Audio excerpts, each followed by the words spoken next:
বিকিরণ অনলাইন স্কুলে সবাইকে স্বাগতম। আমরা এইচএসসি আইসিটির আজকে এই ক্লাসে অক্টাল সংখ্যা থেকে কিভাবে বাইনারি সংখ্যায় যাব এবং হেক্সাডেসিমাল সংখ্যা থেকে কিভাবে বাইনারি সংখ্যাতে যাব। এখানে একটা ইন্টারেস্টিং বিষয় হলো অক্টাল সংখ্যা থেকে বাইনারিতে যাওয়া এবং আসার নিয়ম একটাই, আবার হেক্সাডেসিমাল থেকে বাইনারিতে কনভার্ট করার এবং বাইনারিকে আবার হেক্সাডেসিমালে কনভার্ট করার নিয়ম একটাই। অক্টালের ক্ষেত্রে 3 বিট করতে হবে এবং এই যে আমরা লিখে দিছি, পাশে দিয়ে আমি লিখে দিছি যে অক্টাল এবং হেক্সাডেসিমালকে বাইনারি করতে, আবার বাইনারিকে অক্টাল এবং হেক্সাডেসিমালে রূপান্তর করতে, অর্থাৎ এই বাইনারি থেকে এই অক্টাল হেক্সাডেসিমাল থেকে বাইনারি আর বাইনারি থেকে অক্টাল হেক্সাডেসিমাল রূপান্তরের আমরা একটা গ্রুপে ভাগ করছি। তো অক্টালের ক্ষেত্রে 3 বিট এবং হেক্সাডেসিমালের ক্ষেত্রে 4 বিট করতে হবে। অক্টালের ক্ষেত্রে 3 বিট এবং হেক্সাডেসিমালের ক্ষেত্রে 4 বিট। দেখি আমরা একটা উদাহরণ দিয়ে বোঝার চেষ্টা করি। ধরো একটা অক্টাল সংখ্যা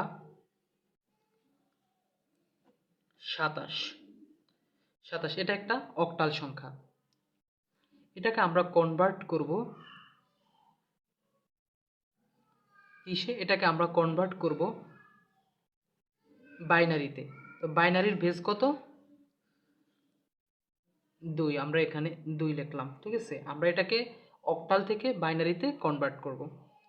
তো আমরা বলছি যে অক্টাল এর ক্ষেত্রে 3 বিট এবং হেক্সাডেসিমালের ক্ষেত্রে 4 বিট। তো আমরা অক্টালের ক্ষেত্রে বলছি 3 বিট, তো অক্টালের ক্ষেত্রে 3 বিট করব। 2 এবং এই 7, এই সংখ্যায় 27 ছিল, 2 7, তো 2 7কে আমরা 3 বিট করব। তো আমরা জানি যে 2 এর বাইনারি কত? 1 0। তো আমরা এটাকে 3 বিট করার জন্য এটার আগে একটা 0 দিয়ে দেব, তখন আমাদের এটা 3 বিট হয়ে গেল। আর 7, এটার বাইনারি আমরা জানি 1 1 1, তো আমাদের এটা 3 বিট হয়ে গেছে। তো 2 হলো কি 1 0, তো এটার আগে আমরা 3 বিট করার জন্য একটা 0 বসিয়ে নিচ্ছি। আর 7 হলো 1 1 1। এখন দেখো, আমরা এটাকে যেহেতু অক্টাল থেকে বাইনারিতে নিতেছি, তো অক্টাল থেকে আমরা কি করতেছি? বাইনারিতে নিতেছি। এজন্য অক্টালের ক্ষেত্রে আমরা বলেছিলাম যে 3 বিট করতে হবে। সো আমরা 3 বিট করছি, সুতরাং আমরা লিখব এখন 27 অক্টাল ইকুয়াল টু, এই যে আমরা এটা লিখে দেব। আমাদের বাইনারি মান কোনটা? এটা 0 1 0 1 1 1 বাইনারি হয়ে গেছে, সিম্পল। সুতরাং এই যে 27 27 এই 27 এই অক্টাল সংখ্যাটাকে আমরা যখন বাইনারিতে করব, তো বাইনারি করার জন্য 3 বিট করতে হবে, অক্টালের ক্ষেত্রে 3 বিট। আর যদি আমরা হেক্সাডেসিমালকে করতাম তাহলে আমরা 4 বিট করতাম। সুতরাং আমরা এটা 2 এর বাইনারি হলো 10, তো আমরা 3 বিট করার জন্য আগে একটা শূন্য দিয়ে নিছি। আর 7 এর বাইনারি হলো 1 1 1, তো 3 বিট এটা আছে, আর আমরা শূন্য করার প্রয়োজন নেই। মনে রাখতে হবে একটা পূর্ণ সংখ্যার ক্ষেত্রে আমরা শূন্য বসাবো এদিকে, এদিকে, ঠিক আছে। আর যখন ভগ্নাংশের ক্ষেত্রে আমরা শূন্য বসাবো এদিকে, কিন্তু যখন পূর্ণ সংখ্যা তখন শূন্য বসাবো এদিকে। পূর্ণ সংখ্যার ক্ষেত্রে এদিকে, অর্থাৎ এটা হলো পূর্ণ সংখ্যার ক্ষেত্রে, আর এটা হলো ভগ্নাংশ সংখ্যার, ঠিক আছে। একটা হলো পূর্ণ আর একটা হলো ভগ্নাংশ, অর্থাৎ ইন্টিজার এবং ফ্র্যাকশন। এই যে দশমিক চিহ্নের আগের এদিকে শূন্য বসাবো আমরা এদিকে, আর দশমিক চিহ্নের পরে যদি থাকে, যদি এখানে আর দশমিক পয়েন্ট থাকে, যেহেতু এটা অক্টাল, শুধু এটাকে আমরা বলতে হবে অক্টাল পয়েন্ট। তো অক্টাল পয়েন্টের ওদিকে যদি কোনো সংখ্যা থাকে সেক্ষেত্রে আমরা শূন্য এদিকে বসাবো।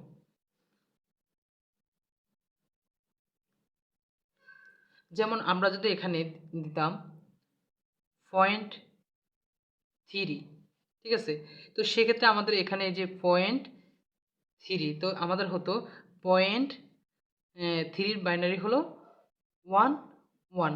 দেখো আমরা এটার ক্ষেত্রে 0 দিছি এ পাশে, এই যে 0 এখানে দিছি, ঠিক আছে, কিন্তু এটার ক্ষেত্রে 0 দিতে হবে এ পাশে। সুতরাং সেক্ষেত্রে যদি 3 আমরা অ্যাড করি সেক্ষেত্রে 1 1, এটা আমরা লিখে দশমিক দিয়ে আমরা এখানে দশমিক দিয়ে 1 1 0 বসিয়ে দিয়ে বেস দিয়ে দিব, বাইনারি হয়ে যাবে। তো এবার আমরা হেক্সাডেসিমেল থেকে বাইনারিতে যাব। ধরো একটা হেক্সাডেসিমেল সংখ্যা 3A। আমরা জানি হেক্সাডেসিমেল এর, আমরা আগের ক্লাসেও বলছি যে হেক্সাডেসিমেলের 0 থেকে 9 পর্যন্ত ডেসিমাল এই 10টি অঙ্ক, এবং এ থেকে এফ পর্যন্ত 6টি ইংরেজি বর্ণমালার ব্যবহার করা হয়, এ থেকে এফ পর্যন্ত।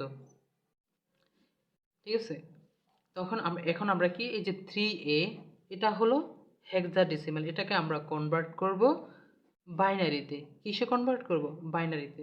তো 3A আমরা এই যে আমাদের ইয়েতে বলে দিছি, আমরা এখানে শুধু আমরা যখন অক্টাল বা হেক্সাডেসিমেল থেকে বাইনারিতে যাব অথবা বাইনারি থেকে অক্টাল হেক্সাডেসিমেল আসবো, সেক্ষেত্রে আমরা অক্টালের ক্ষেত্রে 3 বিট করব এবং হেক্সাডেসিমেলের ক্ষেত্রে 4 বিট করব। সো আমরা এখানে 3কে 4 বিট করব, যেহেতু হেক্সাডেসিমেলের ক্ষেত্রে 4 বিট করতে হবে। 3 এর বাইনারি হলো কত? 1 1। এটা হলো 3 এর বাইনারি। যেহেতু আমাদেরকে 4 বিট করতে হবে সেহেতু আমাদেরকে এদিকে 0 বসাতে হবে, এদিকে 0 বসাতে। এই যে এই রুলের ক্ষেত্রে আমি এই যে বলে দিচ্ছি যে আমাদেরকে পূর্ণ সংখ্যার ক্ষেত্রে 0 বসাতে হবে এদিকে, আর যখন ভগ্নাংশ সংখ্যা সেক্ষেত্রে 0 বসাতে হবে এদিকে। অর্থাৎ বাম পাশে 0 বসবে যখন পূর্ণ সংখ্যা তখন, আর ডান পাশে 0 বসবে তখন ভগ্নাংশ সংখ্যা যখন তখন। তো আমাদের এখানে 3, এটা তো পূর্ণ সংখ্যা, সো আমরা এখানে 0 0 দুইটা শূন্য বসিয়ে 4 বিট করে নিচ্ছি। একে মানে 10, এ হলো 10, 10কে হেক্সাডেসিমেলে এ দ্বারা বোঝানো হয়। তো এর বাইনারি হলো, অর্থাৎ 10 এর বাইনারি, এর বাইনারি কি?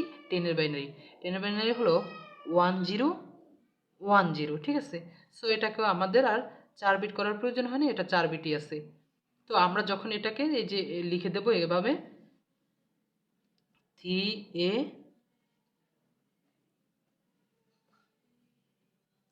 হেক্সাডেসিমেল ইকুয়াল টু 0, এই যে 0 0 এখান থেকে বসে নেব, 0 0 1 1 1 0 1 0। ঠিক আছে, তো এখান দিয়ে আমরা এভাবে বাইনারি দিয়ে দেবো, হয়ে গেছে। এখন আমাদের যদি এখানে আরও পূর্ণ সংখ্যা থাকতো তখন আমরা কি করতাম? সেটাকে আমরা 4 বিট করে নিতাম, কিন্তু সেক্ষেত্রে আমরা শূন্য বসাতাম এদিকে, শূন্য বসাতাম আমরা ডান দিকে। ঠিক আছে, তো এবার আমরা শিখব যে বাইনারি থেকে কিভাবে আমরা হেক্সাডেসিমেলে বা অক্টালে আসব। তো আমি বলেছিলাম যে তোমাদেরকে যখন আমরা বাইনারি থেকে অক্টালে আসব অথবা অক্টাল থেকে বাইনারিতে যাব, অক্টালের ক্ষেত্রে 3 বিট করতে হবে, আবার হেক্সাডেসিমেলের ক্ষেত্রে 4 বিট করতে হবে। দেখো আমরা 3 বিট করে নিই, যেহেতু পূর্ণ সংখ্যা সেহেতু পূর্ণ সংখ্যার ক্ষেত্রে আমরা এদিকে 3 বিট করে আগাবো। কোন দিক থেকে? এই যে দশমিক পয়েন্টটা, যেই পয়েন্টটা আছে এই পয়েন্ট থেকে এদিকে এরকম এদিকে 3 বিট করে আমরা যাব, অর্থাৎ বাম দিকে। আর যখন ভগ্নাংশ সংখ্যা থাকবে তখন আমরা ডান দিকে 3 বিট করে যাব ডান দিকে। সো ধরো আমরা এই যে এখানে আমাদের 27-এর অক্টাল 27-এর বাইনারি ছিল এত। ঠিক আছে, সো আমরা এটাকে আবার অক্টাল করব। তো অক্টাল করার জন্য যেহেতু এটা পূর্ণ সংখ্যা, তো আমরা এই দিক থেকে এই যে লাস্ট থেকে এদিকে আমরা আসব। ঠিক আছে, শেষ থেকে আমরা এই পাশে আসব। সো এই যে আমরা 3 বিট করলাম এখানে, আবার এখানে 3 বিট করলাম। আমি এই উদাহরণ থেকেই দেখা দিচ্ছি তোমাদেরকে। তো 111 মানে কত? 111 7, 111 কত? 7, 111 মানেই হলো 7, আর 7-এর বাইনারি হলো 111, আর এই 010 এটা হলো কত? 2। তো হয়ে গেল, সিম্পল, একেবারে সিম্পল। তখন এটা কি? অক্টাল। ঠিক আছে, আবার যখন আমরা হেক্সাডেসিমেলটাকে করব তখন আমি তো আবার বলছি, যখন আমরা এখানে আবার পূর্ণ সংখ্যা থাকবে তখন আমরা যখন বাইনারি থেকে আবার অক্টালে যাব সেক্ষেত্রে আবার এদিকে 3 বিট করে গুনবো, এদিকে 3 বিট করে এভাবে গুনবো। ঠিক আছে, আর 3 বিট না হলে আমরা 0 বসায় নিব। পূর্ণ সংখ্যার ক্ষেত্রে আমরা বাম দিকে 0 বসাবো, ভগ্নাংশ সংখ্যার ক্ষেত্রে আমরা ডান দিকে 0 বসাবো। এবার আমরা আসি এই বাইনারি থেকে আমরা কিভাবে আবার হেক্সাডেসিমেল আসবো? আমরা তো হেক্সাডেসিমেল থেকে বাইনারিতে গিয়েছি। এবার বাইনারি থেকে হেক্সাডেসিমেল আসবো, এটার জন্য আমাদের কি করতে হবে? সেই 4 বিট করে নিতে হবে। এ দেখো আমরা 4 বিট করব। যেহেতু আমাদের এটা পূর্ণ সংখ্যা, তো আমরা এদিক থেকে 4 বিট করে নেব। এই 4 বিট, এই 4 বিট আমাদের আর শূন্য দেওয়ার প্রয়োজন হয়নি। যদি আমাদের 4 বিট না হতো, যদি এখানে 1 1 থাকতো, তখন আমরা শূন্য দিয়ে নিতাম। ঠিক আছে? তো আমরা জানি 1010 মানে হলো এ, অর্থাৎ এ মানে হলো এখানে 10। এ দ্বারা বোঝায় কত? 10। 10কে আমরা হেক্সাডেসিমেলে প্রকাশ করি এ দ্বারা। আর 0011 এটা হলো 001 হলো কত? 3। দেখো, তো আমরা এই বাইনারিকে যখন আবার হেক্সাডেসিমেল করছি, তখন 3a হয়ে গেছে। সুতরাং এটা কি? হেক্সাডেসিমেল। সুতরাং কথা হলো অক্টাল থেকে বাইনারিতে যাওয়া, আবার বাইনারি থেকে হেক্সাডেসিমেল আসা একই নিয়ম। হেক্সাডেসিমেল থেকে বাইনারিতে যাওয়া আর বাইনারি থেকে হেক্সাডেসিমেল আসা একই নিয়ম। শুধু আমাদেরকে মনে রাখতে হবে অক্টালের ক্ষেত্রে 3 বিট, অক্টালের ক্ষেত্রে 3 বিট এবং হেক্সাডেসিমেলের ক্ষেত্রে 4 বিট করতে হবে। সো আজকে এই পর্যন্ত। সবাইকে ধন্যবাদ। ভালো থাকবেন। আসসালামু আলাইকুম।